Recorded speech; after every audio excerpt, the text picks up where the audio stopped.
Bismillahirrahmanirrahim. Alhamdulillahi rabbil alamin. Wassalatu wassalamu ala nabiyyina Muhammadin wa ala alihi wa ashabihi wa man tabi'ahum bi ihsanin ila yaumiddin. Amma ba'd.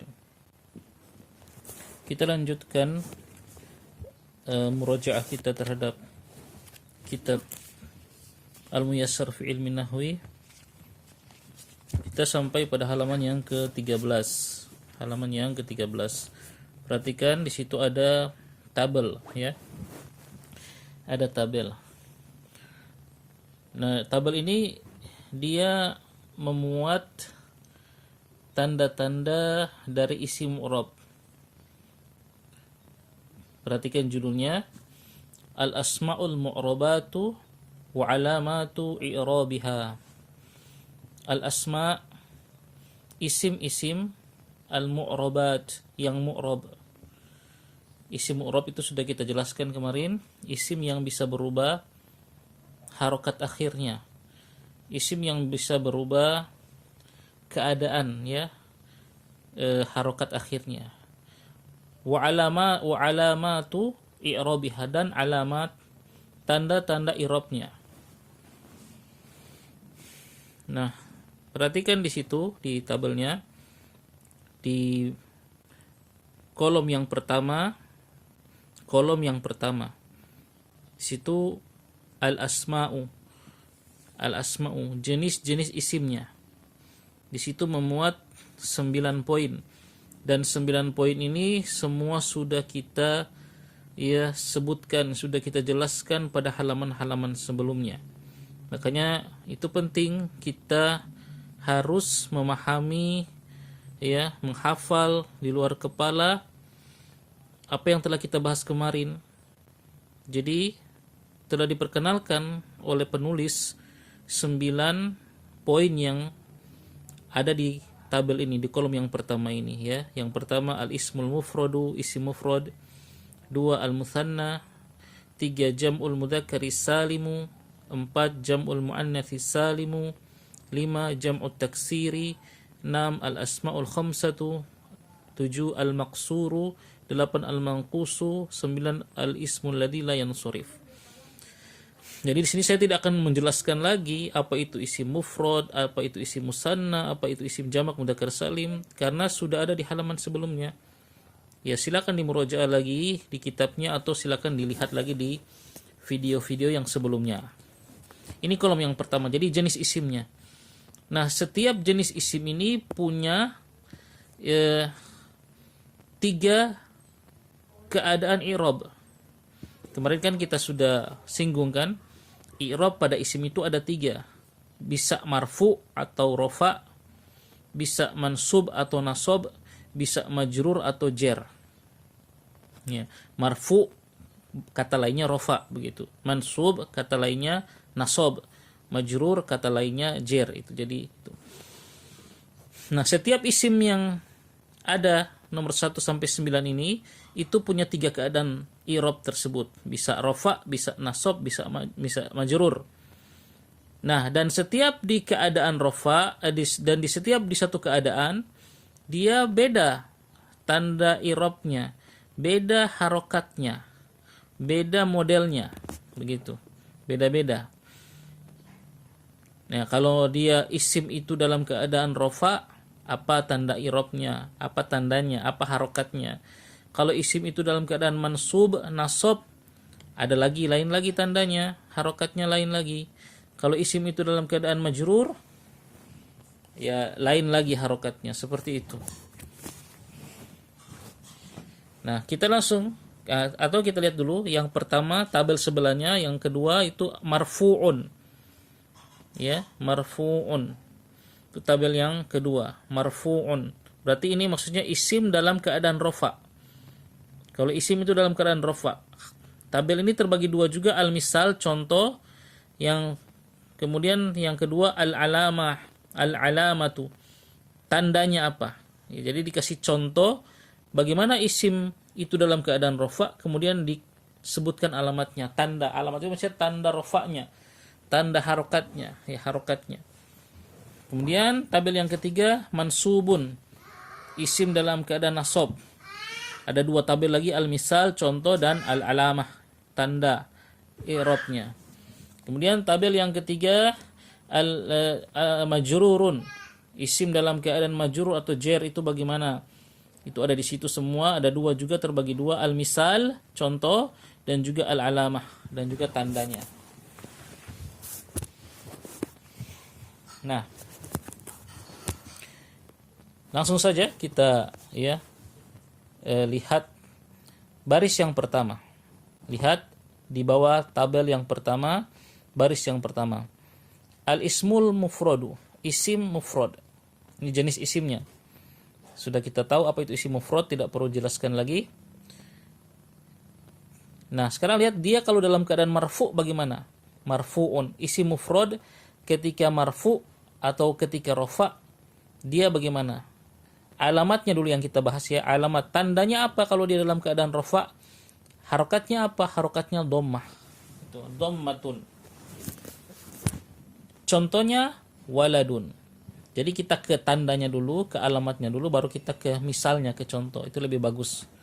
Ya, harusnya alamatnya dulu disebutkan, baru contohnya, harusnya begitu.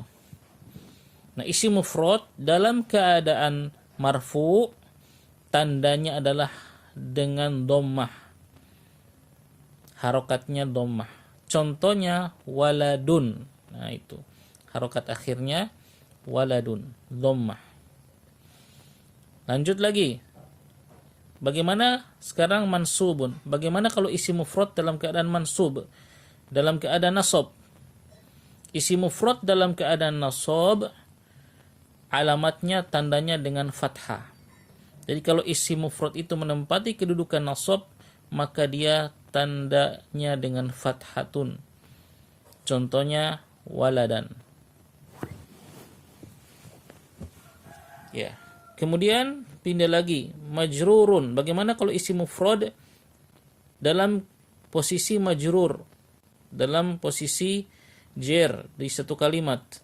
Maka al-alamah tandanya adalah dengan kasratun. Kasratun. Al-misal contohnya waladun. Waladin. Ya, dengan kasro ya. Waladin. Itu isim mufrad. Nah, alamat atau tanda i'rab dengan menggunakan harokat, dhammah, fathah, kasro ini disebut dengan tanda yang utama atau tanda yang pokok. Nah, tanda yang pokok, dan itu terdapat dalam isim mufrad. Terdapat dalam isim mufrad. Nanti ada di bawah ya, di poin-poin kedua sampai 9 itu ada isim yang tandanya bukan dengan harokat, bukan dengan fathah, bukan dengan dhammah, bukan dengan fathah, dan bukan dengan kasroh. Ya. Nah, kalau ada isim yang tanda i'rabnya bukan dengan harokat, bukan dengan dhammah, bukan dengan fathah, dan bukan dengan kasroh, maka dia disebut dengan tanda yang cabang, tanda far'iyah, cabangnya.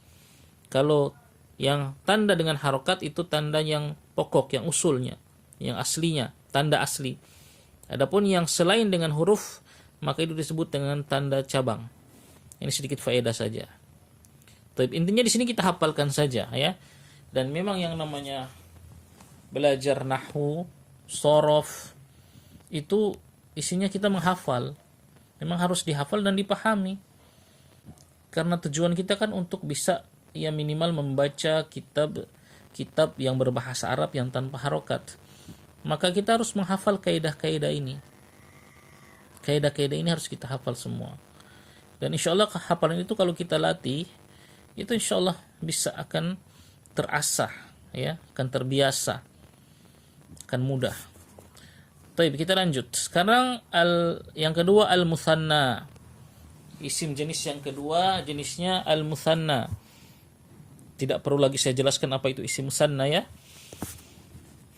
Nah, isim mutsanna dalam keadaan marfu'un, dalam keadaan rafa. Apa tandanya?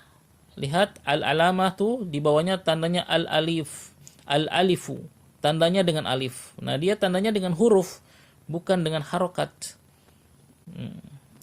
Jadi kalau isim musanna menempati kedudukan rofa atau marfu, maka tandanya dengan alif. Contohnya waladani, waladani. Lihat, itu ada huruf alif di situ setelah dal dan sebelum nun. Nah, itu alif itulah tanda rofa dia. Jadi bukan kasroh yang ada di bawah nun, bukan huruf kasroh yang ada bukan harokat kasroh yang ada di bawah huruf nun. Ni itu bukan, tapi tandanya dengan alif yang ada setelah huruf dal, waladani. Nah, kalau kita meroja'ahkan dulu cara membuat isim musanna bagaimana? Tambah alif nun dan tambah ya nun. Tambah alif nun atau tambah ya nun. Maknanya sama, menunjukkan dua. Waladani atau waladaini menunjukkan dua orang anak. Nah, sekarang tinggal kapan penggunaannya. Kapan menggunakan alif nun, kapan menggunakan ya nun. Nah, ternyata menggunakan alif dan nun ketika marfu. Jadi ketika isim musanna itu marfu atau rofa, maka dia pakai alif dan nun. Tanda rofa'nya alif itu, waladani. Ya, mudah ya insyaallah. Makanya kalau kita sudah di luar kepala, cara membuat isim musanna ini sudah gampang. Kemudian mansubun. Bagaimana isim musanna dalam keadaan nasab? Bagaimana isim musanna dalam keadaan nasab? Isim musanna dalam keadaan nasab itu tandanya dengan ya, al-ya'u. Lihat, al-ya'u. Contohnya waladaini. Waladaini. Sekali lagi, tandanya bukan kasro yang ada di bawah huruf nun, tapi adalah huruf ya. Tapi tandanya adalah huruf ya yang ada setelah dal. Waladaini. Maka isim musanna kalau dia menduduki kedudukan nasab, maka dengan ya nun, waladaini. Kemudian yang berikut, majrur, majrurun. Isim musanna dalam keadaan majrur sama dengan yang nasab tadi. Tandanya al-alamah dengan ya juga. Misalnya misalnya waladaini, dua orang anak. Tuh. Lanjut lagi. Jam'ul mudzakkaris salimu. Jamak mudzakkar salim. Ketika rafa tandanya dengan apa? Al-wawu, huruf waw. Contohnya muslimuna, itu. Muslimuna. Tandanya adalah waw yang ada setelah huruf mim. Muslimuna. Bukan tandanya itu bukan harokat fathah yang ada di atas nun, bukan itu. Tapi waw yang ada setelah huruf mim. Muslimuna. Orang-orang muslim, kaum muslimin. Dulu ingat ketika kita belajar jamak mudzakkar salim, cara membuatnya bagaimana? Kita tambah waw nun atau ya nun pada isim mufradnya. Jadi bisa muslimuna, muslimina. Kapan muslimuna dan kapan muslimina? Nah, itu tergantung kedudukan dia. Kalau rofa atau marfu dengan waw, muslimuna. Sekarang kalau mansub, lihat dengan apa? Dengan ya, al-ya'u. Contohnya muslimina, muslimina. Ketika majrur ya atau jer, nah ini sama dengan nasab dengan ya juga, al-ya'u. Tandanya dengan ya. Misalnya muslimina. Artinya sama, muslimuna, muslimina, muslimina ini sama, kaum muslimin. Menunjukkan jamak 3 ke atas. Cuma beda kedudukan dia. Terus yang keempat sekarang, jam'ul muannatsis salimu, jamak muannas salim. Ketika marfu, apa tandanya? Dhammatun. Nah, kalau jamak muannas salim ketika rafa dengan dhammah, berarti dia kembali dengan alamat atau tanda yang asli, itu dengan harokat, dhammah. Contohnya muslimatun, muslimatun. Ketika mansub dengan kasrah, contohnya muslimatin, muslimatin. Ketika kasrah, ketika majrur, jer dengan kasrah juga. Contohnya muslimatin, muslimatin, para wanita-wanita muslimah. Lanjut, yang kelima, jam'u taksir, jam'u taksir, jamak taksir. Ketika rafa, dia tandanya dengan apa? Dhammatun, dengan dhammah.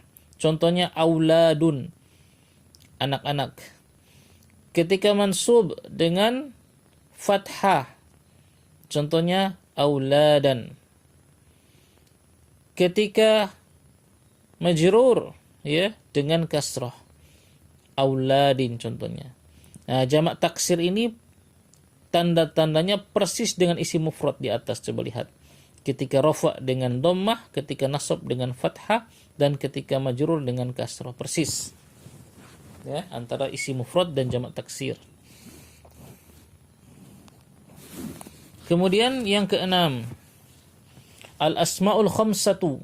Nah, asmaul khamsah sudah kita jelaskan apa-apa saja itu asmaul khamsah.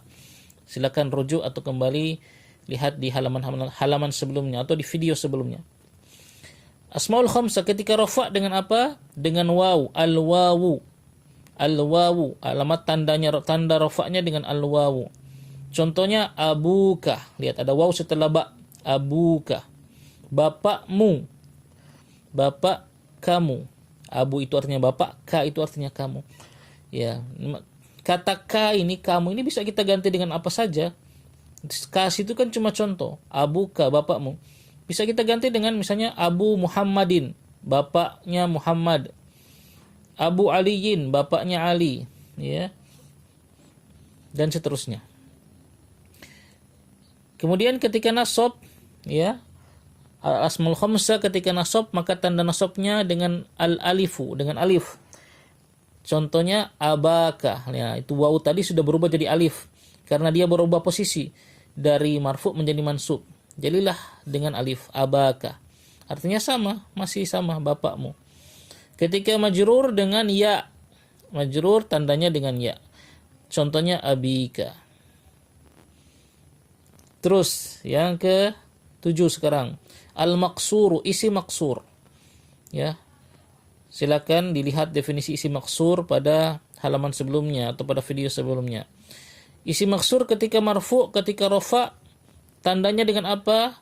Dhammatun muqaddaratun. Dhammah, harokat dhammah yang sudah kita tahu. Tapi ada kata-kata muqaddaratun.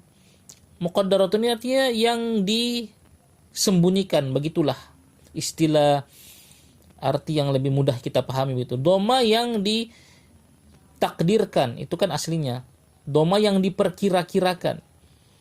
Atau biar kita lebih mudah, dhammah yang disembunyikan begitu saja. Ya. Dhamma yang diperkirakan atau disembunyikan, tidak ditampakkan. Ya. Contoh maka contohnya lihat situ al-fatah. Al-fatah. Lah mana domanya?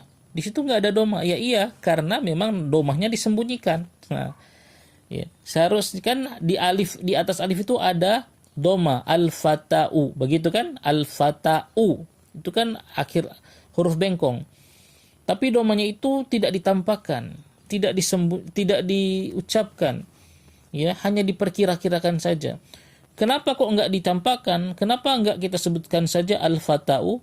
Karena di dalam kaidah ya bahasa Arab, huruf alif itu dia tidak, hukum asalnya dia tidak dikasih harokat, tidak menerima harokat begitu.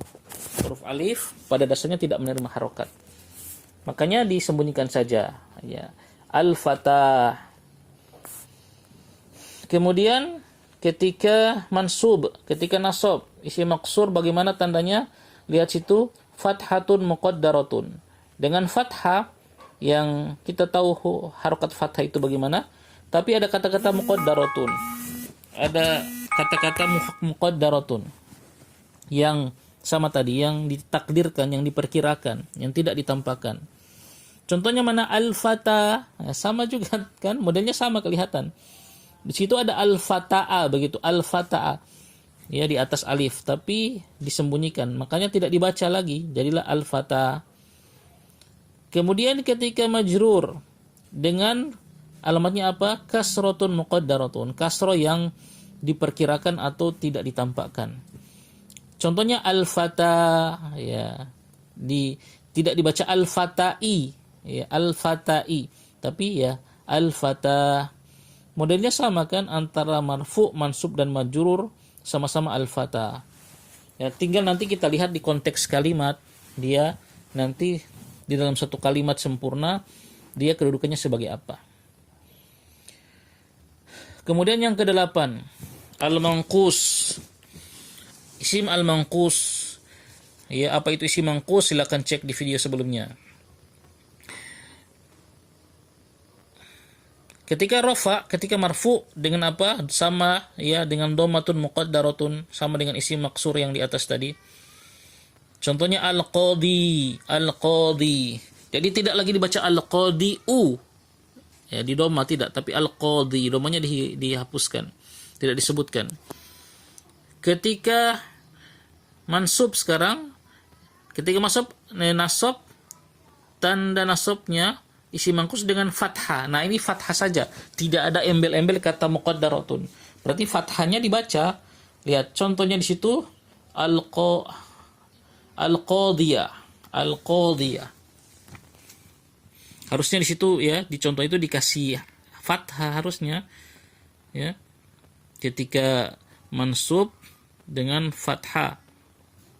Jadi tidak ada lagi embel-embel kata muqaddaranya, tidak. Jadi fathah biasa. Jadi dibaca al-qadiyah. Tapi sayangnya di contoh nggak dikasih harokat sama penulisnya ini, ya. Al-qadiyah. Kemudian ketika majrur, isim manqus ketika majrur, alamatnya tandanya dengan apa? Kasratun muqaddaratun. Nah, ini ada lagi embel-embel muqaddarah. Berarti kasronya nggak ditampakkan. Jadilah al-qadi. Tidak al-qadiyi, tidak, tapi al-qadi. Nah, seperti itu. Kemudian yang terakhir, yang ke-9, al-ismul ladzi la yansharif. Al-ismul ladzi la yansharif. Silakan dimurajaah lagi apa itu isim la yansharif. Ketika marfu, tanda rafa'nya dengan dhammatun, dengan dhammah. Contoh Aisyatu. Nah, isim la yansharif ini kan tidak boleh ditanwin. Makanya Aisyatu, bukan Aisyatun. Tidak, salah. Ketika dia mansub dengan fathah, Aisyata, Aisyata. Ketika majrur, dia dengan fathah juga. Jadi Aisyata. Jadi mansub dan majrur sama. Tandanya dengan fathah dua-dua. Nah, selesai. Inilah tanda-tanda i'rab pada isim yang mu'rab, isim yang bisa berubah-ubah harokat akhirnya. Dan ini semua harus kita hafalkan, ya, harus kita hafal dan fahami di luar kepala. Itu kuncinya. Kalau tidak mau menghafal ya tidak akan bisa kita bisa membaca kitab Arab gundul, tidak akan bisa. Dan hafalan itu harus kita asah. Ya, itu muktasab, bisa kita usahakan. Ya, ada orang memang yang Allah takdirkan, Allah Subhanahu wa taala takdirkan dia punya hafalan yang kuat. Ya, seperti para ulama itu. Ada juga yang bisa hafalan yang bisa dimuktasab, yang bisa diusahakan. Ya, caranya dengan apa? Ya dengan kita terbiasa, jangan malas. Seperti badan kita ini, kalau tidak biasa gerak ya susah. Lihat orang bisa ngangkat benda berat, kita merasa nggak bisa. Karena kenapa? Nggak biasa gerak. Orang kok kita lihat bisa lari ya 2 kilo tanpa berhenti. Kok kita nggak bisa ya? Ya karena Anda tidak biasakan, Anda tidak olahraga, malas bergerak. Begitu juga dengan hafalan. Kok ada orang bisa hafal cepat? Ya karena dia membiasakan diri, dia belajar. Sementara Anda ya banyak malasnya. Maka usahakan bisa menghafal, dilawan itu kemalasan. Dilawan, didobrak itu rasa nggak mampu, itu karena kita yang malas. Jadi bahasa Arab memang harus menghafal. Demikian ya, saya rasa cukup. Nah, ya kalau masih ada yang nggak paham silakan diulang-ulang videonya. Insya Allah lama-lama akan paham. Allah akan pahamkan. Allah akan lihat kesungguhan kita ya. Demikian wallahu taala alam bisawab.